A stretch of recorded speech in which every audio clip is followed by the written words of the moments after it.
அதிமுகவில் பிளவுபட்ட இரு அணிகளும் ஒன்றிணைந்த நிலையில் கட்சியின் அதிகாரப்பூர்வ நாளிதழான நமது அம்மாவில் நிறுவனர் பதவியில் மீண்டும் எடப்பாடி பழனிசாமியின் பெயர் சேர்க்கப்பட்டுள்ளது. தமிழக சட்டசபை தேர்தலில் அதிமுக 47 தொகுதிகளில் வெற்றி பெற்றது.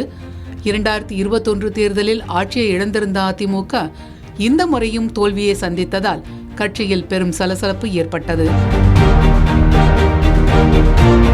ஆட்சி அமைக்க தமிழக வெற்றிக் கழகத்திற்கு தனி பெரும்பான்மை கிடைக்காத நிலையில் திமுக ஆதரவுடன் அதிமுக ஆட்சி என்ற சர்ச்சை பேச்சு எழுந்தது. இது தொடர்பாக கட்சியின் பொதுச் செயலாளர் எடப்பாடி கே பழனிசாமி தலைமையில் நடந்த எம்எல்ஏக்கள் கூட்டத்தில் முன்னாள் அமைச்சர்கள் சி.வி. சண்முகம், எஸ்.பி. வேலுமணி உள்ளிட்டோர் பொதுச் செயலாளர் எடப்பாடி பழனிசாமிக்கு எதிராக போர்க்கொடி தூக்கினர்.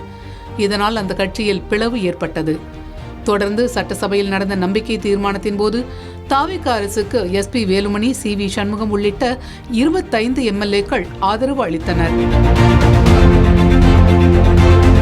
இதையடுத்து எஸ்.பி. வேலுமணி, சி.வி. சண்முகம், விஜயபாஸ்கர் உட்பட 26 பேரை மாவட்ட செயலாளர் பதவியிலிருந்து நீக்கினார் எடப்பாடி பழனிசாமி. இந்த நடவடிக்கையால் அதிமுகவில் பரபரப்பு ஏற்பட்டு இரு தரப்பினரும் தனித்தனியே சபாநாயகர் ஜே.சி.டி. பிரபாகரை சந்தித்து முறையிட்டனர்.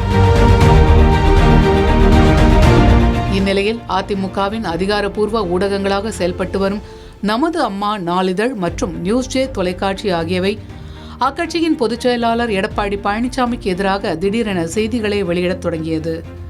அரசியல் வட்டாரத்தில் இது பெரும் விவாதத்தையும் பரபரப்பையும் கிளப்பியது. இந்த உட்கட்சி பூசலின் உச்சகட்டமாக கடந்த 16ஆம் தேதி நமது அம்மா நாளிதழின் நிறுவனர் பொறுப்பிலிருந்து எடப்பாடி கே பழனிசாமியின் பெயர் அதிரடியாக நீக்கப்பட்டது. அதற்கு பதிலாக முன்னாள் அமைச்சர் எஸ்.பி. வேலுமணியின் பெயர் புதிய நிறுவனராக இடம்பெற்றது. நமது அம்மா நாளிதழின் ஆசிரியராக அதிமுகவை சேர்ந்த கல்யாண சுந்தரம் இருந்து வந்தார். இவர் இபிஎஸ் தரப்புக்கு ஆதரவாக செயல்பட்டு வந்தார். ஆனால் கடந்த சில நாட்களாக நமது அம்மா நாளிதழில் எடப்பாடி பழனிசாமிக்கு எதிராக செய்திகள் வெளியானதை தொடர்ந்து ஆசிரியர் பொறுப்பிலிருந்து அவர் தன்னை விடுவித்துக் கொண்டார். இதையடுத்து தற்போது நாளிதழின் நிறுவனர் பெயர் மாற்றப்பட்டுள்ளது. இந்நிலையில் அதிமுகவில் பிளவுபட்ட இரு அணியினருக்கும் இடையே சமரசம் ஏற்பட்டுள்ளது.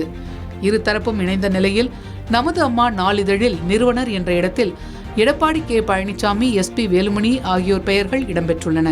ஏற்கனவே இதே போன்ற ஒரு சம்பவம் முன்னாள் முதல்வர் ஓ பன்னீர்செல்வம் அதிமுகவிலிருந்து ஓரங்கட்டப்பட்ட சமயத்தில் நடந்தது. அப்போது இபிஎஸ் மற்றும் ஓ பன்னீர்செல்வம் ஆகிய இருவரின் பெயர்களும் நிறுவனர் என்ற இடத்தில் இடம்பெற்று இருந்த நிலையில் ஓபிஎஸ் பெயர் நீக்கப்பட்டது. அப்போது ஓபிஎஸ்க்கு நடந்த சம்பவம் தற்போது இபிஎஸ்க்கும் நடந்துள்ளது.